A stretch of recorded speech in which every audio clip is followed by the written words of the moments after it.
Welcome to the Deep Dive. I'm your host, and today we're pulling you right into the middle of a massive blind spot in the whole artificial intelligence boom. Yeah, thanks for having me. It's definitely a topic that sneaks up on you. It really does. So, to set the mission for today, you and I are digging into a stack of economic reports and a really fascinating op-ed by Steve Russack. It's called The Case for an AI Use Tax. Right, because usually we talk about AI as this, incredible productivity hack. Oh, totally. Like having it write your emails or summarize an hour-long meeting in 2 seconds. Exactly. But today we're looking at the flip side. How does society actually pay for its own infrastructure when AI starts taking over the jobs that human beings used to do? Right, because our entire system is built on human labor. So to really understand this, let's trace a single dollar. I love doing that. It makes it so much more concrete. Yeah, so imagine you run a marketing agency, right? And you hire a junior copywriter for, let's say, $60,000 a year. Okay, a pretty standard starting salary. Right. And every time you issue that paycheck, a portion of it is automatically siphoned off. Mm-hmm. You've got federal income tax, state income tax, um, unemployment contributions, and of course, the payroll taxes for Social Security and Medicare. Which means that one single human job is basically a fountain of revenue for the public systems you and everyone else relies on. Exactly. But okay, now trace that same economic output when the agency switches to like an enterprise AI model. This is where the math gets scary. Right. The agency still produces the exact same amount of marketing copy. The client still pays the exact same fee. So the overall economic value generated hasn't changed at all. But that $60,000 salary, it just It's disappears. gone. It transforms from a taxable human wage into, lower operating costs and higher profit margins for the agency owners. Wow, yeah. So the profit might eventually get taxed at the corporate level, maybe? Right, as corporate tax or capital gains, but that Yeah. direct, consistent, week-by-week stream of payroll and income tax. Which is the lifeblood of the government. Exactly. It's entirely bypassed. And the numbers backing this up in the source material are just staggering. Like in fiscal year 2024, U.S. federal revenue was about $4.9 trillion. That's trillion with a T. Trillion, yeah. And according to the Tax Policy Center, nearly half of that comes from individual income taxes. Right. And then roughly another 30% comes from payroll taxes. So we are looking at nearly 80% of the federal government's entire revenue stream being directly tied to human beings earning wages. 80%. That's almost the whole budget. It is. Which brings us to this historical parallel that Russack draws in the op-ed. He compares it to the Industrial Revolution. Oh, right. When we moved from like agricultural muscle to factory power. Yeah, but the nature of the work just shifted then. The human was still the primary taxable unit, just operating the machines instead of plowing the field. And the tax code evolved to capture those factory wages. Exactly. But the difference with AI is that it isn't just shifting the labor to a new physical location, it's substituting the cognitive processing entirely. The machine is the intelligence. Right. It removes the human completely from that specific taxable loop. Man, so we have this massive impending hole in the tax space. And the International Monetary Fund, the IMF, they put out some numbers on this that really put the scale into perspective for me. Yeah, the report is pretty eye-opening. They estimate about 40% of global employment is exposed to AI, but in advanced economies, that number spikes to 60%. And that disparity exists because advanced economies are, heavily reliant on knowledge work. Which is exactly what generative AI is so good at. Exactly. Huh. And the IMF warns that in about half of those exposed jobs, AI is going to actively reduce labor demand. Lowering wages for humans competing against the algorithm? Yeah, and just freezing new hiring altogether. And Goldman Sachs backs this up too. Right. Didn't they have an estimate about full-time jobs? They did. They suggest generative AI exposes the equivalent of 300 million full-time jobs globally to automation. 300 million. That's just a crazy number. But I noticed the source material also brings in the OECD, the Organization for Economic Cooperation and Development. Right, they take a slightly more nuanced view on it. Yeah, they point out that AI does improve productivity and can even make workplaces safer. Which is true. It's not all doom and gloom. Right. But they still flag the severe risks regarding automation and the loss of worker agency. Because if companies just stop hiring entry-level coders or, say, customer service reps. The government loses revenue from those exact displaced workers. The money just stops flowing into the public systems. Okay, let's unpack this, because if traditional wage taxation is failing to capture this new economic value, we logically have to look at how to replace it. You have to find a new mechanism. Right, and I think a lot of people listening are probably asking the same pointed question I had. If the companies using AI are saving all this money and the AI developers are making billions, why not just hit the AI developers with a massive corporate tax? What's fascinating here is that politically and economically, taxing the developers is a remarkably blunt instrument How so? because it punishes a company based on who they are rather than what the customer is actually doing with the product. Oh, I see. Like if you heavily tax an AI research lab, you disincentivize the fundamental research that leads to, say, medical breakthroughs or climate modeling. Just because someone else used their language model to automate a spam call center. Exactly. It's like, It's like taxing the company that makes the tractors rather than taxing the farm based on the crop yield. that's a perfect analogy. You need to tax the yield, not the tool. Got it. And that's why Rusak's cleaner solution is an AI use tax. The taxable event becomes the actual consumption of the AI services. So when a business buys AI capacity that directly substitutes for paid labor, a small tax applies to that usage. Right. You know, this makes me think of the whole robot tax debate. You hear it in the news every few years. Oh yeah, the classic robot tax. Like, if a factory replaces a worker with a robotic arm, the factory pays a tax. But honestly, the logistics of a robot tax always sounded completely impossible to me. Because they are impossible. I mean, to tax a robot, a government first has to legally define what a robot is. Right. Is it a physical arm in a warehouse? Sure, probably. But is a self-checkout kiosk a robot? Maybe. What about a chatbot on a website? Or a really complex spreadsheet macro. Exactly. I mean, I can barely get a spreadsheet macro to work on a good day. If I finally automate my weekly budget, I'd hate to find out my botched Excel formula is legally a taxable robot. Right. It's a bureaucratic nightmare. But a use tax entirely bypasses the need to define the object. It simply taxes the transaction. And there's actual real-world precedent for this. Yeah, absolutely. Washington State, for example, already applies a sales or use tax to digital products, including SaaS, software as a service. So it doesn't matter if you stream it, download it, access it via a cloud portal. Exactly. They have already figured out how to classify and tax digital automated services. The framework is there. Okay, here's where it gets really interesting to me. Let's get into the actual mechanics of how you meter this. Because you can't just guess how much AI someone is using. Right. If we are treating AI like a utility, we need a digital water meter.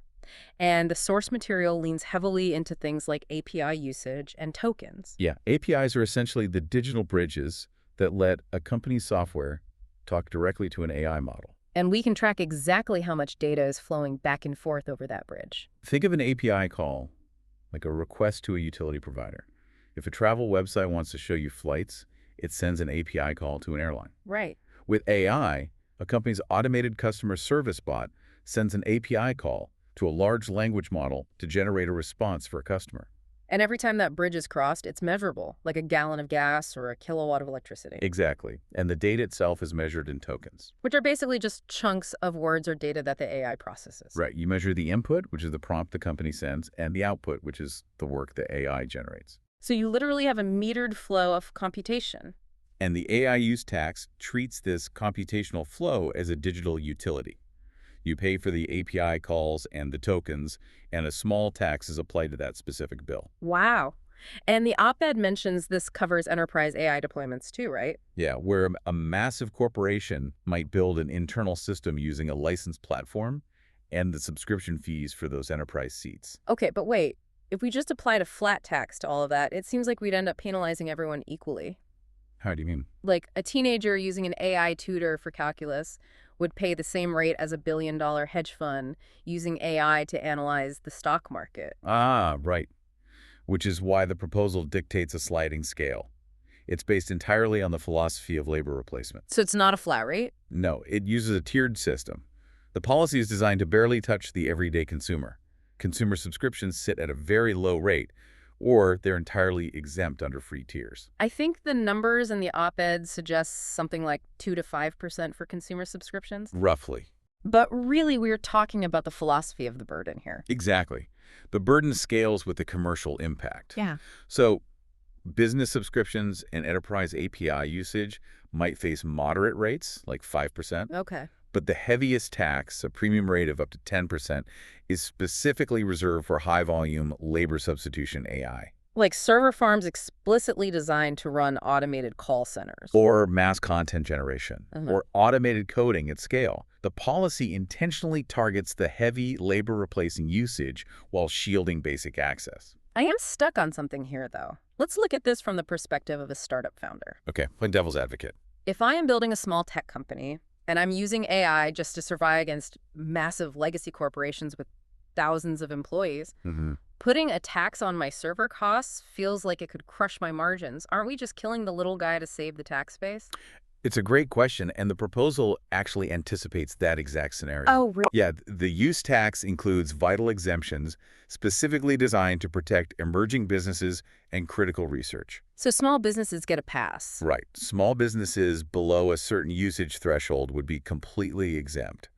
If your startup is just using basic AI tools to stay competitive, you aren't the target. The target is the Fortune 500 company using automated agents to lay off 3,000 middle management workers. Exactly. And furthermore, medical research, schools, disabled users relying on AI for accessibility, All exempt. all exempt or at drastically reduced rates. It prevents the tax from becoming a barrier to entry. Okay, that makes sense. But let's look at corporate loopholes. There's always a loophole. Always. So if a massive company knows their API usage is going to be taxed, what stops them from just buying their own raw microchips, building their own server farm, and running an open source model entirely off the grid? Just to avoid the usage tax. Yeah. That is where the taxation of enterprise AI deployments comes in. Even if a company internalizes the hardware, they still have to capitalize the software deployment and the energy usage on their balance sheets. Oh, right. The accountants still have to track it. Exactly. Tax authorities are highly adept at auditing internal capital expenditures. If a bank builds an internal AI to replace its loan officers, the capitalization of that internal tech deployment becomes the taxable event. So the mechanism adapts whether the company rents the AI via the cloud or owns it in the basement. Exactly. You can't just hide it. Okay, so let's pivot to where the money actually goes. Because if you just collect billions in AI usage taxes and dump it into the general government void. It just feels like a massive cash grab. Right. And a tax without a dedicated, transparent purpose usually fails to gain public support. The op-ed argues that this revenue must be legally ring-fenced into an AI workforce transition fund. The AI workforce transition fund. Yeah. The money collected from the automation of labor must directly fund the societal costs created by that automation. And the specifics of that fund in the source material are incredibly detailed. It isn't just about handing out unemployment checks. Far from it. It funds worker retraining programs and community college initiatives focused on the new economy. But the piece that really stood out to me was the concept of wage insurance. Wage insurance is such a critical mechanism for a shifting economy. How does it actually work? Well, imagine a displaced worker, say a logistics coordinator, whose job was just automated. If they have to take a new role in a completely different industry, they might face a massive pay cut as they start over. Right, because they're essentially entry level again? Exactly. Wage insurance steps in to cover the gap between their old salary and their new one for set period. Oh, wow. So it actively incentivizes re-entering the workforce rather than lingering on permanent unemployment. Yes. And it also uses the fund as a carrot, not just a stick. Right, the grants for small businesses. Yes. It suggests providing grants to small businesses that adopt AI but maintain their human headcount. So if you use AI to make your human workers more productive, rather than just firing them to save a buck, the fund actually rewards you. It creates a structural incentive for augmentation rather than pure replacement. It financially rewards businesses that figure out how to elevate their workforce alongside the technology. I can hear the counter-arguments forming already, though. Let's hear them. The classic free market critique is that any tax on technology inherently slows down innovation. And we know that AI will create entirely new industries and jobs that we can't even imagine yet. Which is a totally fair point. But the author addresses those points impartially, leaning on historical economic behavior. Like what? Well, sales taxes haven't stopped consumers from buying smartphones or subscribing to cloud software. That's true. A modest structured use tax doesn't freeze a valuable market. It simply prices in the social externality of the technology. And as for job creation, there is no dispute that AI will create new roles. But the transition period is highly, highly uneven. The person losing their job as a data entry clerk today is not the same person getting hired as a senior prompt engineer tomorrow. That's a huge gap to jump. The transition fund exists specifically to bridge that uneven gap. There is also the reality of global competition, though. Oh, the capital flight argument. Yeah, like if one country implements an AI use tax to protect its workforce, Yeah. and a rival nation decides to keep AI completely untaxed to accelerate their tech sector, doesn't the first country just lose the AI race? It is a valid concern. But the op-ed argues that this is fundamentally about tax neutrality. Neutrality. Yes. Right now, most tax codes implicitly subsidize automation by heavily taxing human labor and leaving algorithm labor completely untaxed. Oh, I see. The AI use tax isn't a penalty. It is an attempt to level the playing field. If wage income plummets because of automation, a government basically has three choices: What are they? slash public services, explode the national deficit, or crush the remaining human workers with massive tax hikes. Ouch. None of those sound good. Exactly. The use tax is presented as the only mathematically sound alternative to a structural collapse. There's this one line from the text that really distills the entire philosophy for me. AI should not be tax-free when human labor is heavily taxed. It really hits the nail on the head. It isn't about treating the technology as an enemy. It is about treating it as a participant in the social contract. If AI relies on the power grid, the legal system, and the physical infrastructure of a nation to operate and generate profit, it needs to contribute to the upkeep of that nation. It is a profound shift in how we view digital consumption. We are moving from viewing AI purely as a software product to viewing it as a synthetic labor force. A synthetic labor force. Yeah, and a synthetic labor force operating within a human economy must account for the physical human needs it displaces. Wow. We've covered a tremendous amount of ground today. We traced how the substitution of human labor by AI completely bypasses the traditional wage-based tax system that funds our infrastructure. We really unpacked it all. We explored Steve Russack's proposed AI use tax, looking at how it treats API calls and digital tokens like a metered utility. Which completely sidesteps the bureaucratic nightmare of trying to define and tax a robot. Exactly. And we examine how that revenue could be ring-fenced into a transition fund to provide wage insurance and retraining for displaced workers while still protecting small startups. It's a comprehensive look at a massive problem. So what does this all mean for you, the listener?